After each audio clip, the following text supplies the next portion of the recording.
It was the wild, wild west in the late '60s and early '70s, and we'd just come off the Summer of Love and a lot of that stuff, and I think that ethos really permeated the valley in a way that is quite surprising. Mm-hmm. Now, what were you doing in the Summer of Love? Were you up there in San Francisco?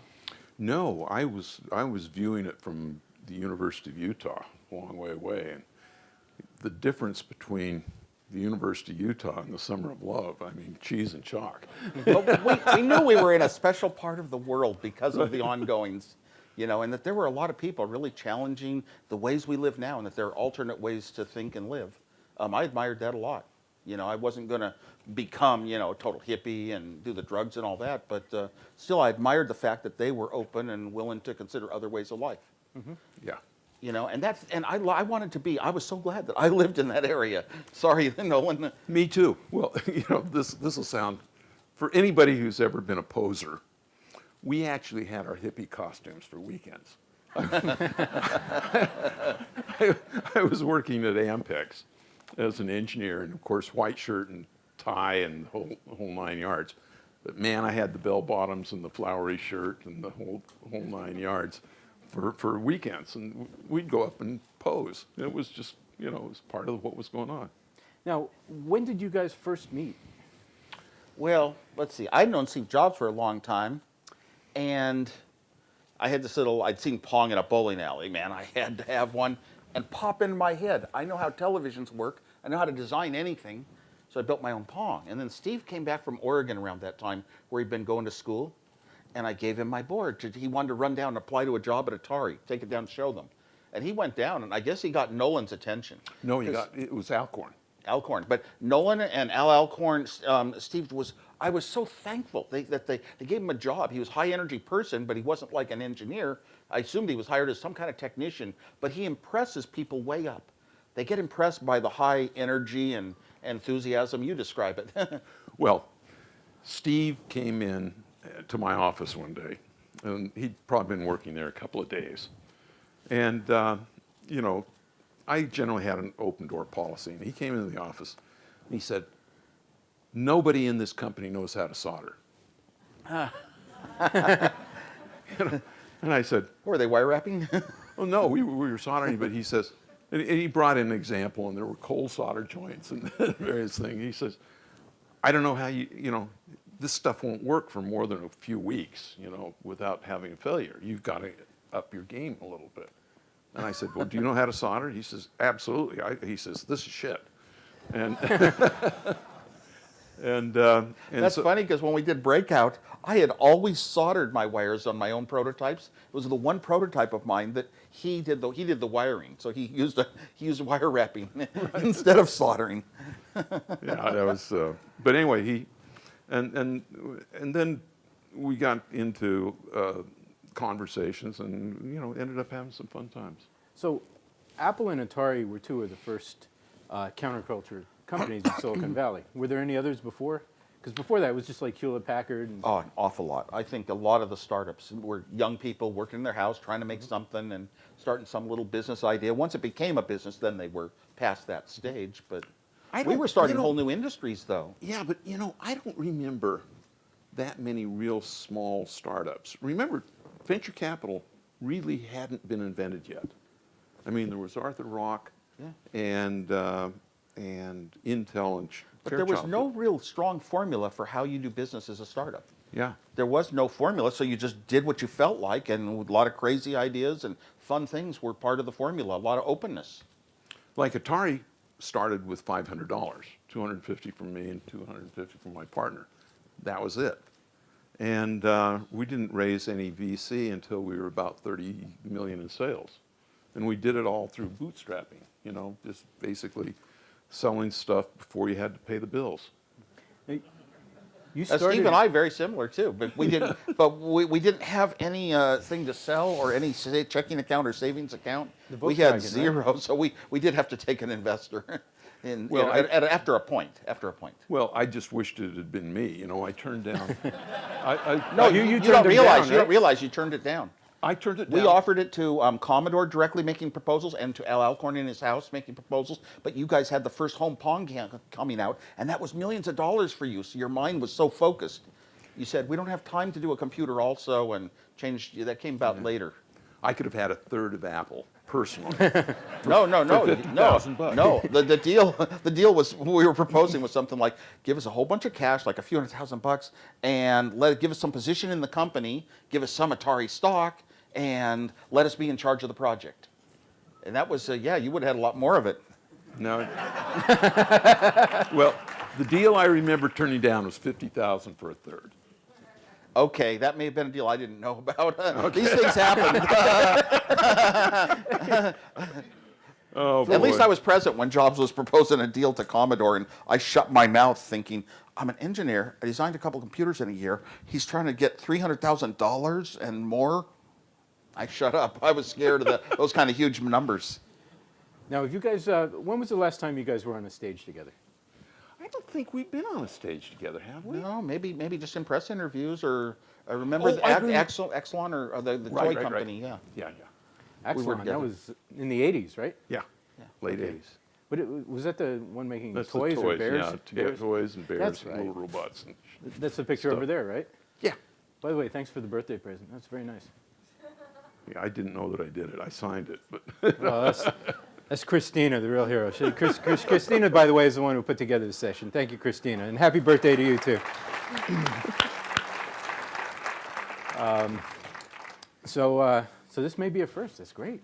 That's great. Thanks for coming back. You flew back from Hey, Ecuador. let was me it? say, yeah. I am here. I go to speaking arrangements all the time, get paid money. I'm here all on my own for free. When I heard Nolan was going to be on the stage and I had a chance to be on with him, that's all it takes. Well, likewise. I love everything. Every time he talks, everything he talks about, ideas that are kind of crazy. Some don't make sense, some do. I love it all. I love it all. I have never had an idea I didn't like. Well, but some of them were really good ideas. Like I remember you told me about this company ETAC, and that was really the first mapping system. And now we just drive around with it and take it for granted. Boy, people thought that I was really nuts on that one. The business plan. That was the first navigation system for cars, and I Yeah, got to drive. that's right. Alcorn drove me in using the ETAC system. That was so cool. Before GPS, didn't use GPS. Well, we knew that GPS was coming. And so my theory is figure out how to get a product that is good enough that is instructive of the way the world is going to be. And we figured out a way to do dead reckoning. That is, if you have an accurate map and the right algorithms and you know how you're driving and how far, that you can actually get rid of the accumulated error. But anyway, that's a little tickle. Well, the whole idea is if the car feels itself making a right turn, you know you should be about a certain street from how many times the tires turned. You know what street you're turning on. Now you move yourself up to know where you are now. Yeah, it was really clever. It was fun. I'm Incidentally, we had really accurate fluxgate compasses on our cars. And one of the things we found out is somewhere on, Highway 380 between 280 and that, Dr. No has a laboratory under the street there because there's a massive magnetic flux. I swear this happens with GPS all the time too. You're driving along and all of a sudden your car can't get the signal, doesn't know where it is. Yeah. Well, look at the cities, the urban height of buildings. Well, I've been such a fan of Woz's because we did a personal computer, and Woz did all by himself a better product than we did with a boy. Some of the people at Atari are going to be pissed off at me for this, but he did all by himself a more prescient design than we did. Now we had a few different constraints, but the whole idea of eight expansion slots turned out to be so prescient of the future of the business that I've just constantly really respected that. I always thought the expandability and flexibility are really what gave the Apple II its lifetime. 10 No years, question about it. the only profits of the company Apple were from that one product for the first 10 years. But we didn't plan it. I'm not going to say we said, oh my God, we've got to make it expandable because in a future year we'll be able to change this and modify it and keep the same computer going for a longer time. No, we just sort of lucked into it.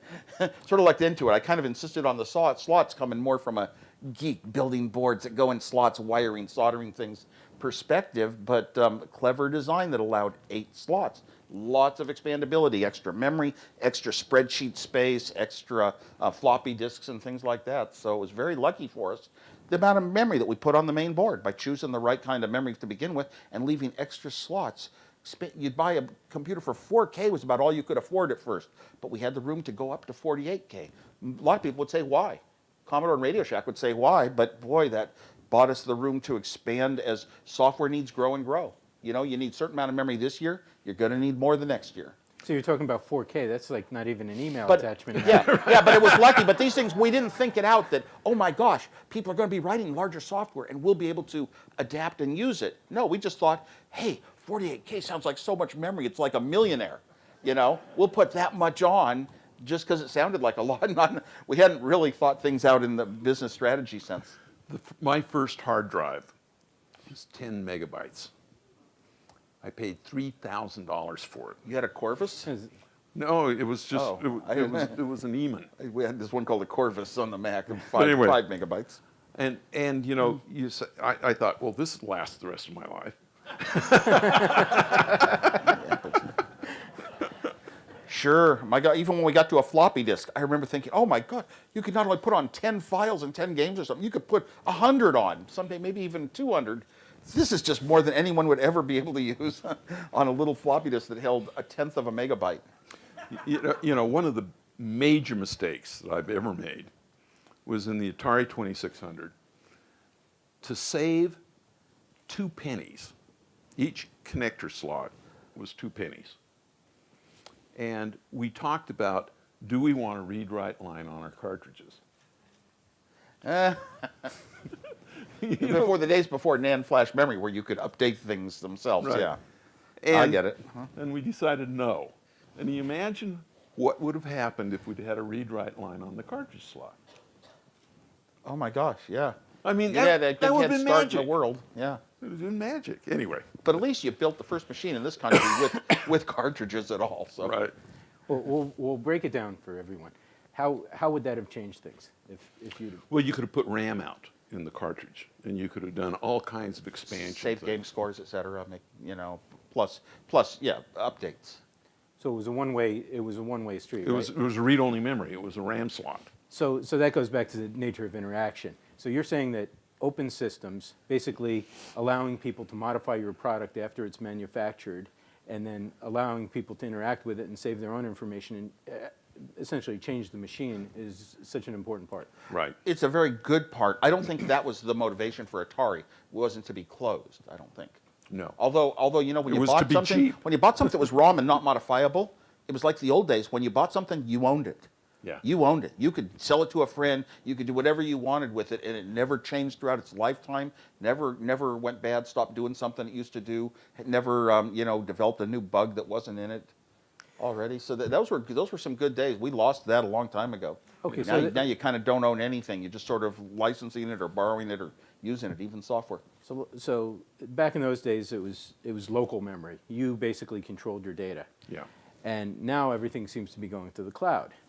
And that's opened up this huge world of data for individuals, the personalization of data. But at the same time, it's raised the specter that now the government's reading everything you're doing.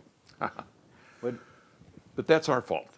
I mean, if you look at the structure of the network 3.0, that I like to call it, or the modern network, everything should be encrypted. Your hard drive should be hardware encrypted.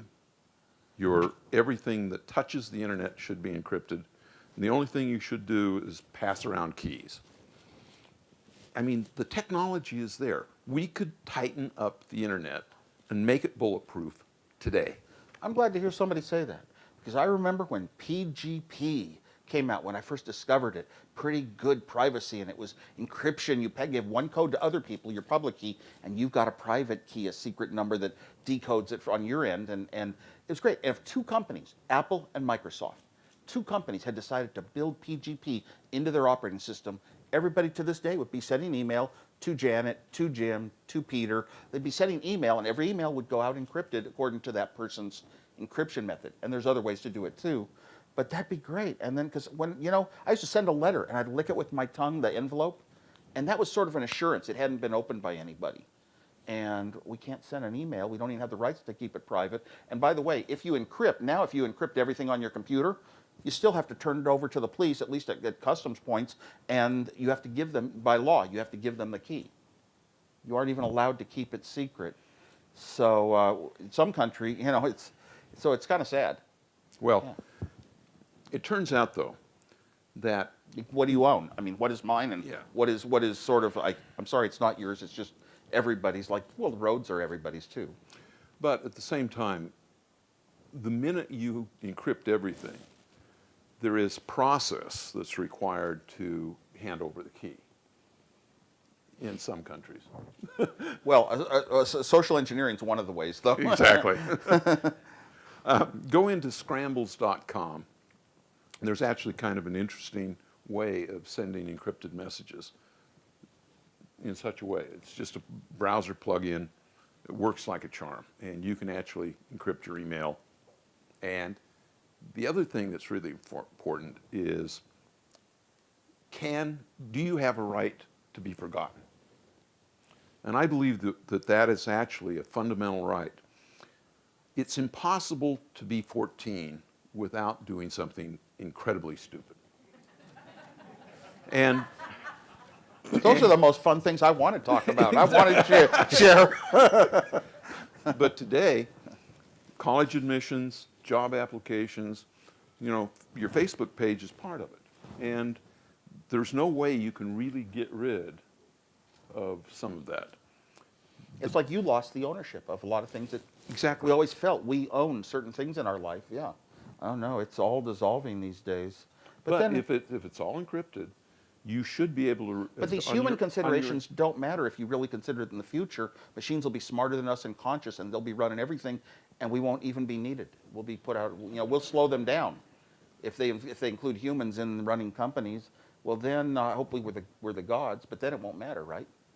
The world's they're the new species. They're the governing species then. And we Someday become- it's almost that way now. Who could turn we- off the internet? Who could turn off our electronic devices? Who would give it up? The Yeah. lifestyle we have today. Nobody will. There's an interesting science fiction book called The Canticle for Leibowitz. I don't know if any of you guys read that. It's basically talks about the time when mankind uses the gods, but nobody remembers how to fix them. And there's this priest class that would be, I guess you'd call them sysops today. But that's based on the old idea that machines, when I first wrote my first program, the Knight's Tour of Chess, and the knight bounces around, hits every square on the chessboard once, and it missed, so it backs up, tries a different route, backs up, tries a different route. A million times a second that computer could go, and it couldn't come up with an answer. And then I finally calculated it was going to solve it in 10 to the 25th years. What it told me is brute force doesn't solve things. It's methods that come from the human brain figure out how to solve problems of the world. Computers can do the solving, but the humans have to come up with the methods. What you just said, though, got me thinking, though, you left out one thing of that story. The computers would now be able to come up with the solutions to maintain themselves. You see, that would no longer be, they are just doing a task we put into them. They came from a human mind. They'd be generating their own programs. I actually think a codicil to that, or a corollary, is nanotech. Because I think that through nanotech, you can truly get new manufacturing and new artifice. You kind of, no matter what happens, you need arms and legs for some things. And robots aren't enough, but with nanotech, you should be able to create a system by which nanobots can be created by other nanobots. That's and too they bad, can because if build that's the anything. future, they won't need us. Exactly. That's the gray goo paradigm. If they're bigger robotic type things, they might need us a little. You know, we had a great session about robotics yesterday, and they're talking about drones and personal robots, and you were doing robots long before it was fashionable, right? And Long before it was economically feasible. I told you I still have that one in the box sealed up. That system it's can be block worth away. $1 gajillion someday. Okay, I good. bought and played with my Topo. Really? Is it still running? No, I doubt it, but it's still in storage. I had one I didn't throw away. So that ran on an Apple II, right? It used the Apple II as a control system. Mm-hmm. Yeah, And it just kind of rolled around. Did it serve drinks? sorta. Sort of? It Barely. Was barely. It didn't exactly serve them, but it could kind of transport them to you Right. with you controlling it. But it seems like in the next 5 years, there's probably going to be robots running around doing all kinds of things for us. You know, I was hoping it Go was to a gonna- hospital. I was hoping it was going to wait for me, because if I don't do a personal robotics company, then my original loss will have not been a learning It'll be an actual loss rather than a learning experience. Something Yes, like which that. we have many of. Which we have many Yeah. of. But getting back to the open and closed idea you were trying to start things with, here we were back in those days, and here starts a company, Atari, a new industry, arcade machines for the world. And they just started up, they were so open. You could walk in the front door, see things. Steve Jobs would bring me in at night, and I'd get to go out to the factory floor, see the machines they were building and play with them and get experienced on them before they hit the market. That was so great. And at Apple, of course, I gave away the Apple I for free to all the people in our club, because I thought these people want to do things with machines. They should have an easy, affordable one that they could build themselves, and they should have it. And it was that kind of thinking. That kind of went away when we really made Apple a corporation, though. Right, and Brought in then some all of a the- sudden there's this culture of extreme some of the secrecy, and conservative- everybody yeah. had. And I remember you saying in the '80s, "Loose lips sink ships," and then all of a sudden, but now it seems like the pendulum's you know swinging what? back the other way. For a long time at Apple, that Apple II, though, it was open forever. We But- published the schematics, we published the examples of how to build boards, we published all the information early, before there was such a thing as a developer community that you had to train. Well, it's happening We again. just made you know, it possible someone- for people to learn on their own and discover what computers were. So that guy and that in was openness. But that guy in Australia just wrote that there was going to be a thumbprint sensor on the new iPhone. Several days before the announcement. So the A leaks lot of now, people were writing. Edward Yeah. Snowden walked out with a thumb drive with all these national security secrets. So it's impossible to maintain this culture of secrecy. Well, you can't imagine. No, I guess you can imagine, but the government, when it comes to cybersecurity, could not be more screwed up. I mean, they're doing things that basically most high school hackers could nail any piece of information in the government, except for the ones. Well, except the high school hacker can't go into a company and say, hey, give us a back door, please. Yeah, right. All your encryption. But anyway, But that's simpler than what a hacker could do, but exactly. Steve, did you see that PowerPoint presentation that Snowden leaked to the Guardian? It had a picture of Steve Jobs holding up an iPhone and calling everybody zombies, and said, "Who thought that Big Brother was going to look like this?" And it had Steve Jobs holding up the iPhone, and the NSA was showing it as a PowerPoint presentation internally. And then, who cares? but it's I will tell you one it's story. really funny. I'll tell you one little tell me. story, which is, trusting the government. We grew up in the counterculture era, and it's kind of the last people you trust are usually police and associated ones. They're usually the first to launch. I'm from the government. FBI I'm came here into to help Apple. The FBI came into Apple at one point, and we're going to tell you about how to spot these Chinese spies that come in and try to get your information out of your computers and what you're doing in your schematic, your drawings, and all that. And Steve Jobs said, "Well, we do the same thing, right?" The FBI guy said, "No, we don't." And I just thought, what? People are buying this, that we don't spy back, as much as anyone in the world? Well, there's an interesting thing. I went to Bulgaria. This is probably early 90s. And I was offered the Apple II clone factory for $1. Now, this was a factory that I have never seen anything like. Like plastic pellets and, copper ingots came in one side, and an Apple II clone came out the other side. It was the most vertically integrated nightmare I've ever seen. All I had to do was promise to employ 300 Bulgarians for 5 years. I got 20% of the company each year. for 5 years. Driving back from the factory, there were a couple of police cars and 3 body bags on the side of the road. And I said, "What's that?" And he says, "Well, sometimes executives get killed over here."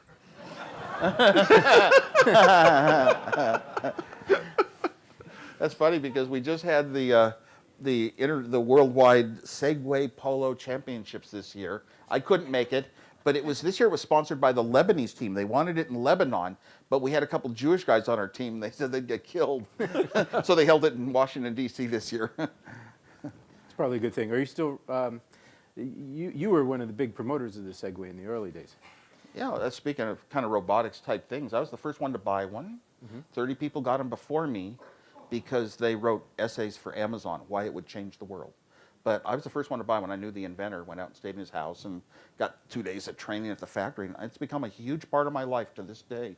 How long ago was that? That's back in the early 2000s. So it's been a long time.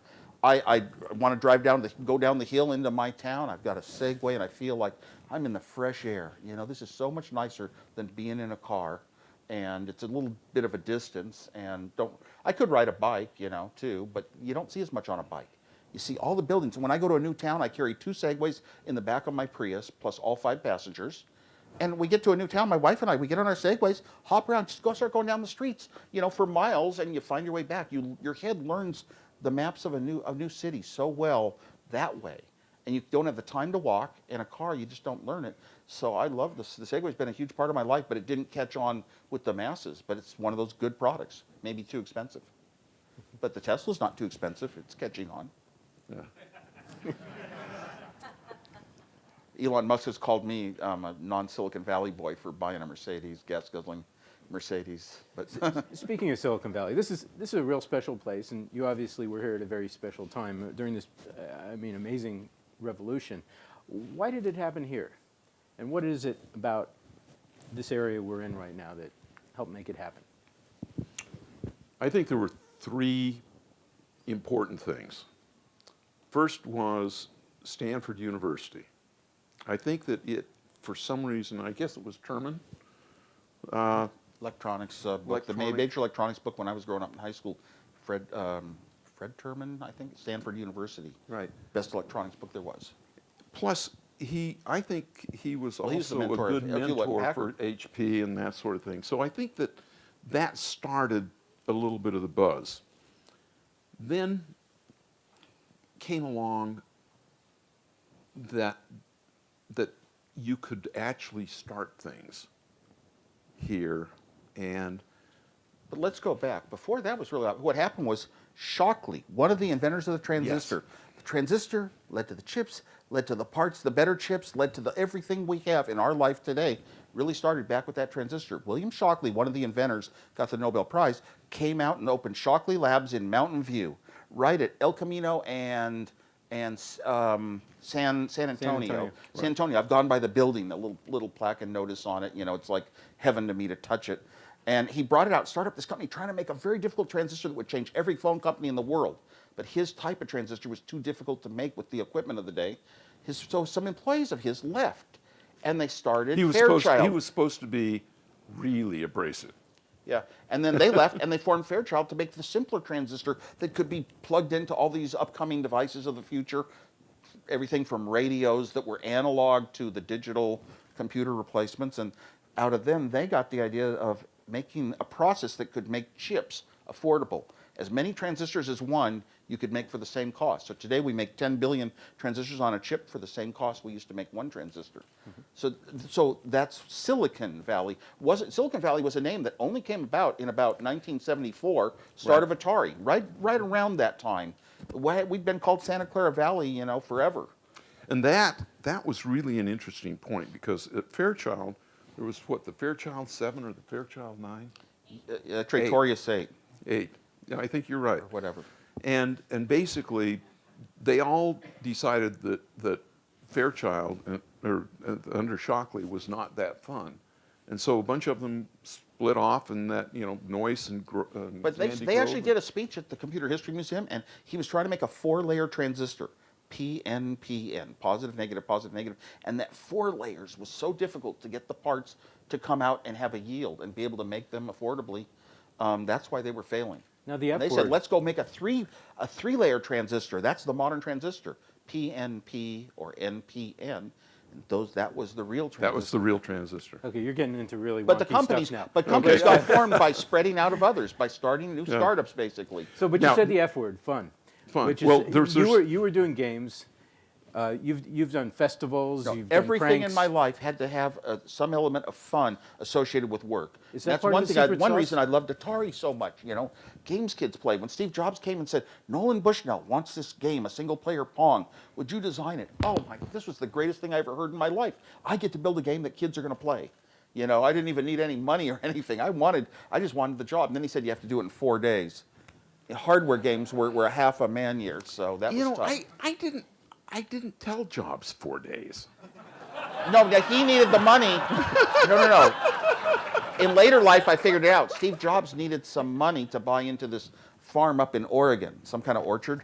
And he needed the money in 4 days himself. So he set that schedule, but he said you did. Yeah, well, he said Atari did. So wait, didn't he you know, subcontract to you? What? Well, yes. He said, could had you you do do it? the work, And I right? said, I didn't think I could do it in 4 days. This is a nightmare project to do in 4 days, describing bricks and a ball hitting them and analog. You have to hook wires from chips that make signals go up and down. They trigger a little register here. It thinks about that. Timers are counting when you want it to.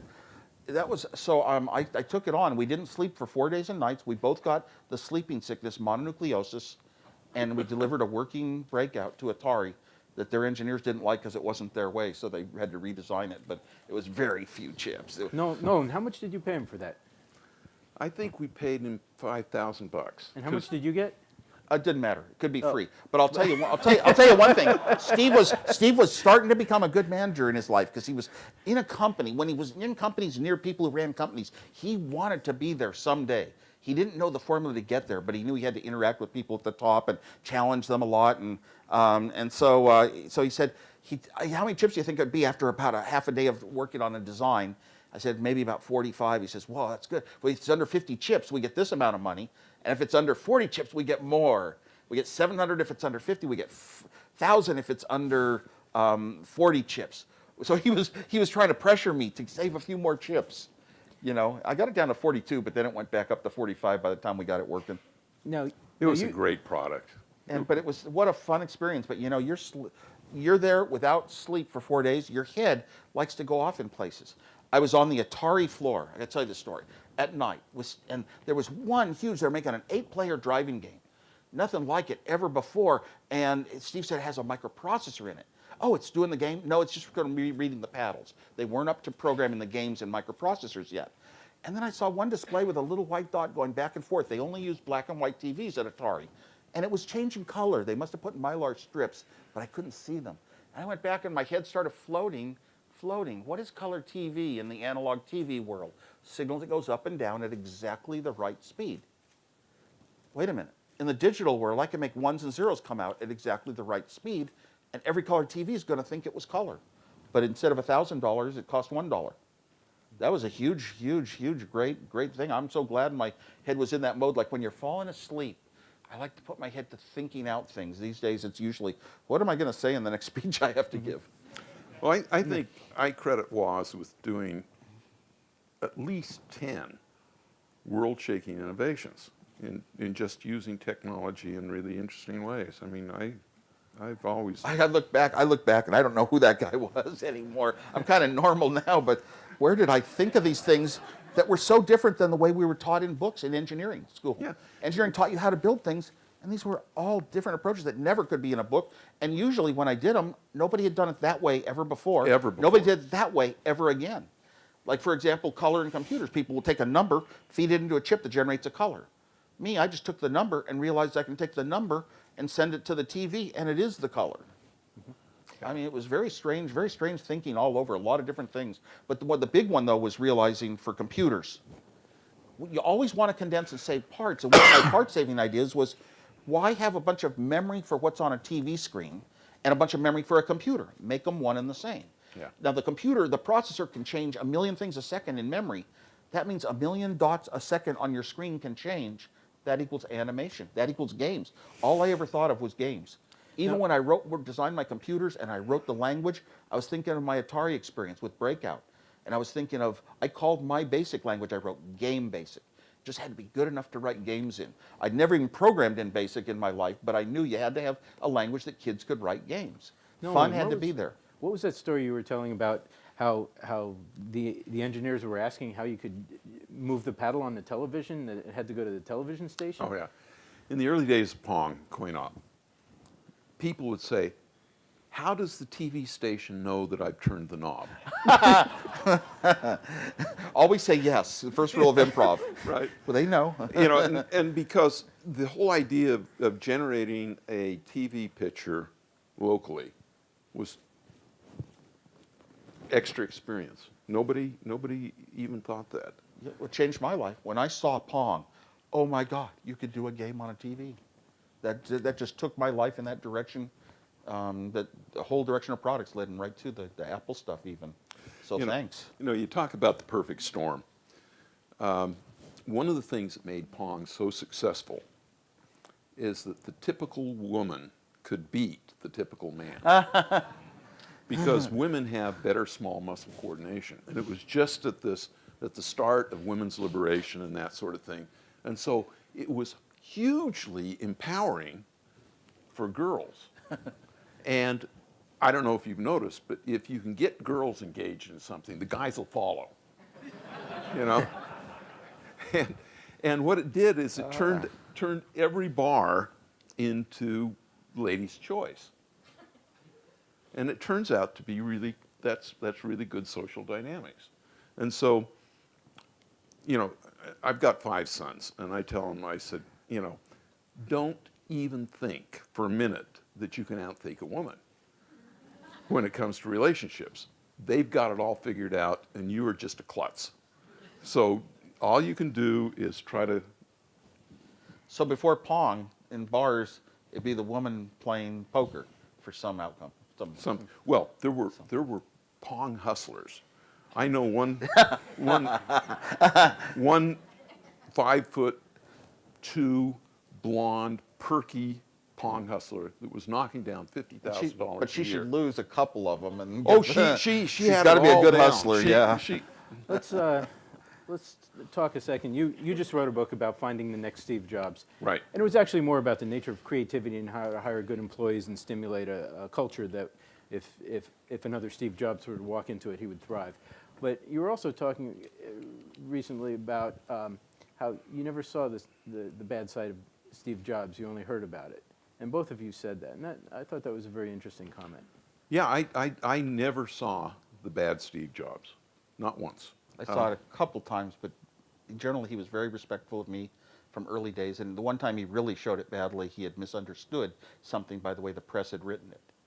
He thought I had left Apple with a bunch of disgruntled over what he'd done, which I was, but that wasn't my reason for leaving. No, it's, I think Woz hit it on the head when he said, Steve sort of decided you were a white hat or a black hat. And if you were a white hat, it was always a nice Steve. Yeah, if you were an engineer that had done something well, boy, he was forever and ever, no matter how much you screw up or aren't really performing, you're still on his good side. He's yeah. And I never saw him blow up on other people, but I wasn't in the same room of the company he was in ever, the same building really. So I only heard it.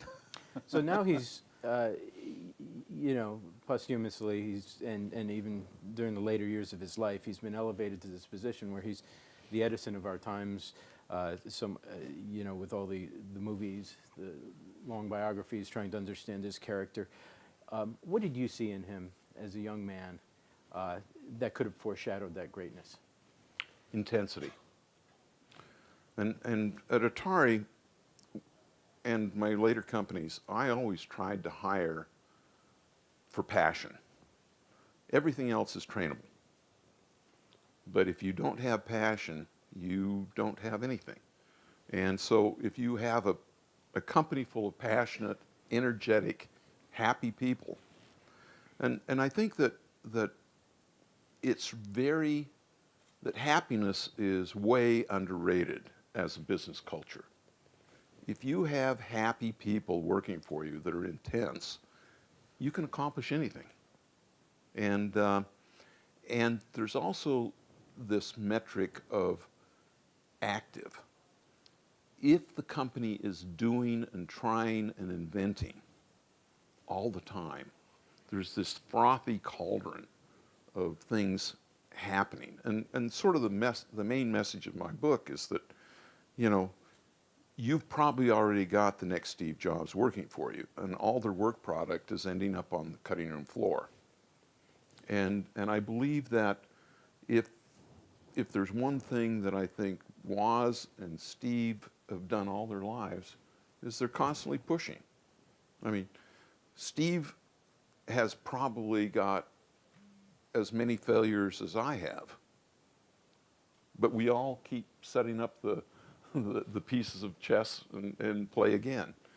And so the world remembers your successes and they forget your failures almost every time. And that's, I think, the message. You've got to be prepared to fail, and you've got to be prepared to continually do and test and push the boundaries. If you're not skiing fast, you're not learning. And if you're skiing fast, you're going to fall down. That sounds great. I have to think that one over. I knew Steve Jobs. I knew Steve Jobs well before you knew him. I met him when he was quite young. You know, I remember showing him all the liner notes from Dylan albums, teaching him what the words meant, and we had similar philosophies on life. But he actually did have an intensity, even before Atari. He had an intensity, but it was kind of like sometimes an obnoxious teenager that's just always talking, and have to get his mouth into everybody at the highest levels of the company. And he was trying to find his way a lot. Yeah. It wasn't that he knew it. And even at Apple for the first, until he left Apple, all that time, he kept trying to have a success and invent a computer that would succeed. And all he had was failures. The Apple III, the Lisa, and the Macintosh all failed real hard. And I think that got to him. And I think it was because the intensity took away from having patience. Yeah. Sometimes sitting back, thinking it out, knowing what you're building, what it's worth, how to sell it, what features it needs, what year you have to wait until memory prices come down to what you need. Some of those things got bypassed. That when he came back later, building things in secret until they were really good enough. That showed a lot of patience there. And running the company, building a company with a lot of supporting legs, it was a lot from the maturity. He was a different person coming back. He'd had successes with Pixar. He'd created Next, wasn't successful at it. He never succeeded with computers. That's odd. Personal stuff, electronics. But, you know, thank God he returned. You know, thank God for the great products that came after that, you know, the way it was built up. The iPhone, I think, was the greatest device ever introduced to the world. Sure, we had phones that did internet stuff, but we didn't have the real internet in our pocket, you know, a real computer. I actually think that the iPhone was derivative from the iPod.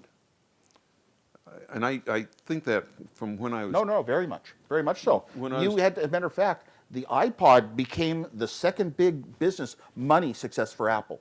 After the Apple II, it became our second Apple II with Steve Jobs. It took over the world. How did it take over the world? We didn't sell it to just Macintosh owners. We sold it. We wrote iTunes for Windows. So iTunes, the music source, you know, the online music company of the world. We had the huge market share. We owned the world. So we'll give the iPod to everybody. But then with the iPhone, we said to get an iPod built in, you have to buy an iPhone and no other phone. Once other phones came out, we didn't make iTunes available to get your music from Apple. We should have. I think we should have treated it as a separate business entity, but we didn't. I can remember masking taping an iPod with my phone, and thinking, memory. Well, at least a guy has more than one pocket. Yeah, that's true. Should we see if anybody from the audience would like to ask a question or two? Anybody have a question you want to ask these gentlemen? Come on, step up to the microphone, please. Great show, you guys. Two things I'm curious about. One, how have your dreams of the future changed since the 70s? And two, what do you think of the movie on Jobs? I'll go first. Dreams of the future I didn't really have in the 70s. It was, you know, knowing how to build stuff cleverer than anybody else. And the next thing you think of building, you build. We were starting an industry, so everything you built was gold. everything would sell. It was an accessory for the Apple II computer, and the Apple II computer was growing and taking over the world. So didn't really have to think about, oh my gosh, where is this all going to go? Is there ever going to be enough memory in a computer to have a song? We would have said no. When we started the company, even Steve Jobs himself, and our investor and myself, we had the ideas, well, maybe people will write programs to keep their recipes or do their checkbook, a couple little in the home things. And had no idea, really, the big market was going to be games from the starting point. So it was very hard to predict the future, especially a year out, you were working on it. 2 years out, you were almost always wrong. Some other product came from some other direction. A new company started up, and everybody's interest in computers went that way instead of the way you were thinking of doing.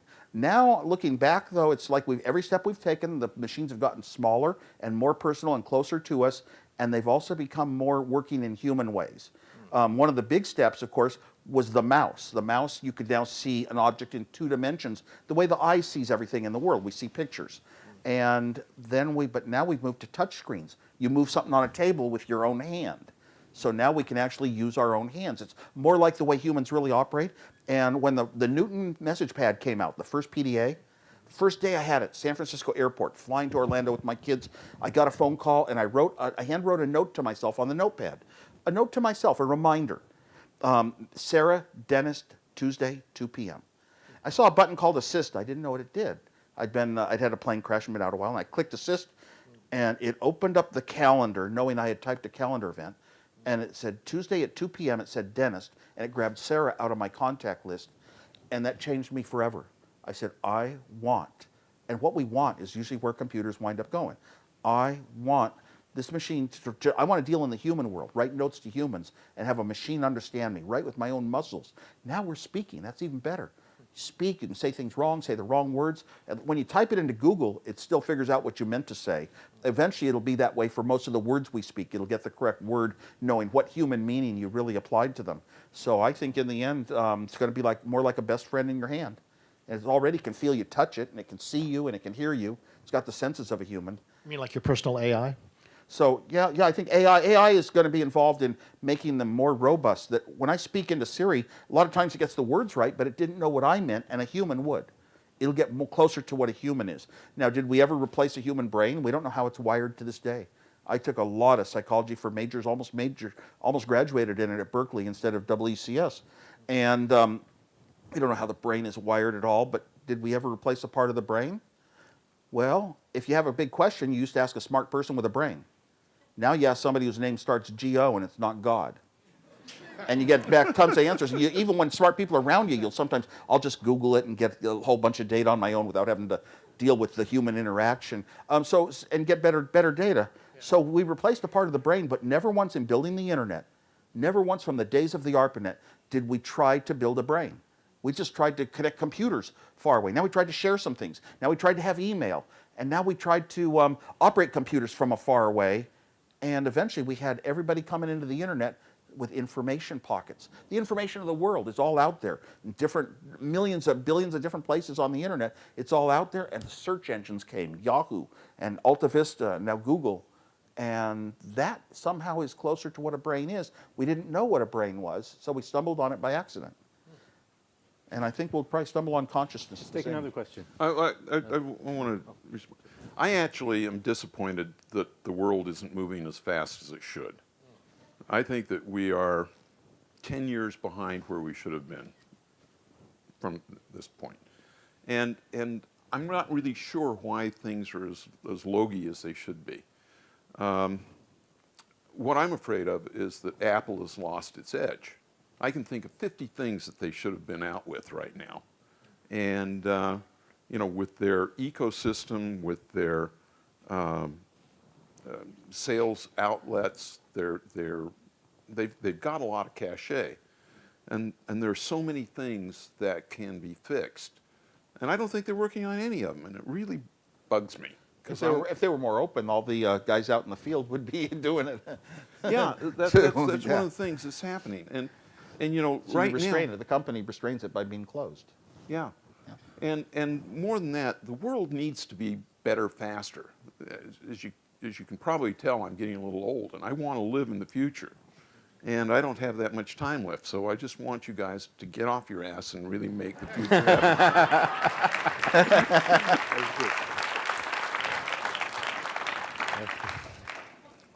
Take another question. I think we'll probably have one more. Thank you both for your incredible contributions to my life and everyone's life here.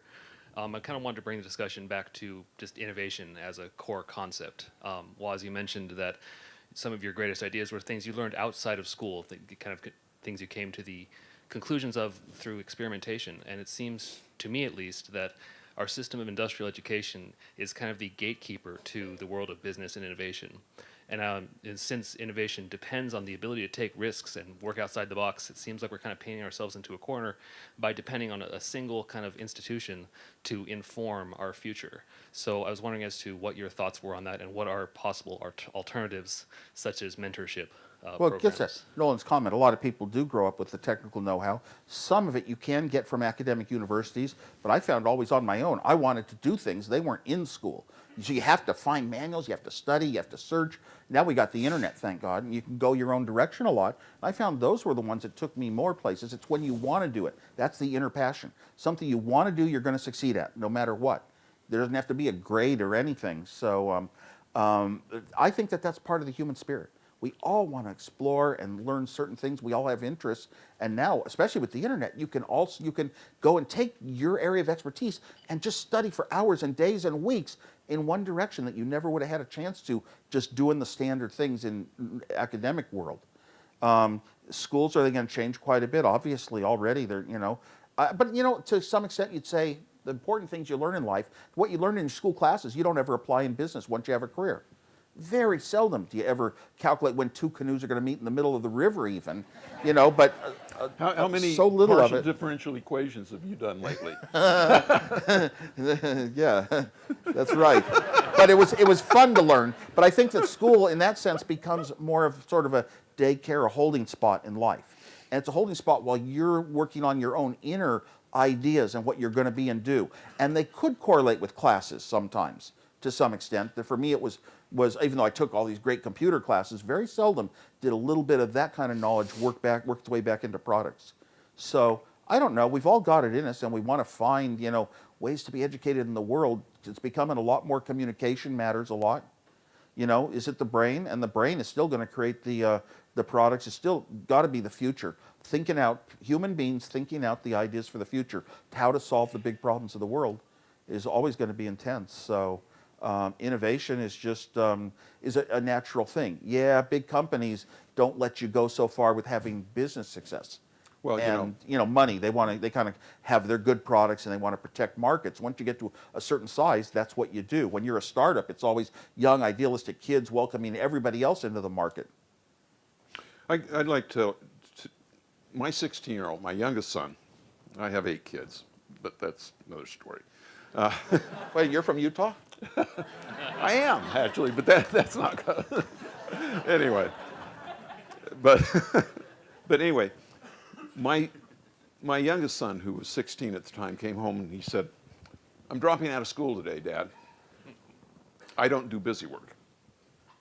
I said, "No, I mean, you've got to learn how to deal with it." He says, "No, my teachers are stupid. They're asking me to waste a whole bunch of time, and I've had it. I'm not doing it anymore." And I said, "Well, you need a high school diploma at least." And he says, "No, I don't. I'm gonna be an entrepreneur like you, and I can already program in 6 languages, and I've got more than enough skills, and you're going to teach me anything I need to know about business. I'm out of here." So finally, I talked him into staying, and we ended up finding a technical private high school, which, was fine, and I got him to stay in school, but it was a much more technical-driven thing. He's now 19 years old. He's got his own company. He'll do about $1 million this year, and and he was under any other circumstances, he would have been a high school dropout, and he might have been further along. But then again, than look he at the is companies now. we value. Apple started with both of us not having college degrees. Yeah. I went back under a fake name in a later year and got my Berkeley diploma says Rocky Raccoon Clark. but Microsoft, and all these companies started with people just out of college or dropping out of college. Well, Steve Mayer, who was sort of the chief architect. Sure, he did that one chip Pong for you guys. When Steve Jobs told me you guys had considered my Pong for the home machine, but the writer did. We're going to make 1 million, make it on one chip, and he did the chip. I know Steve. First, Nolan, thanks for the 2600 Cocoa Notes and Freddy the Frog were things to fight over with my siblings. Think how much better it'd been with a read-write line. Anyway. We could have saved Freddy Frog's name and all of that. On the topic of education, Woz, you said that games were very important for you getting interested in science. Curious, do you still feel like games are the way to get children interested in software? And then to follow up, a separate topic is I'm wondering, do you guys have Bitcoin? We had to talk about Bitcoin yesterday here. And if not, what are your feelings about the technology? As far as games, I don't put it just to games, any kind of entertainment and fun. When I'm working as an engineer, you work so intense in your head, at least I did, and sometimes late at night to solve problems. It's so important to you to get things done. You need breaks. You need those releases. And jokes with your friends are one of the ways. A break for a game for a while and come back to work is a way. That also works with students that need intense learning, I know. If their break can be games, it actually does help. But it doesn't have to be games. It could be any form of entertainment, listening to some nice music, or going to a concert, or movie, whatever, television, a little television. As far as Bitcoin, it's about a year ago or something, I sort of said, well, I got to get some Bitcoins, and I tried, and it didn't have an easy approach for me. Had to set up some account with a certain bank, and so I skipped out on that. So I just read about it every day.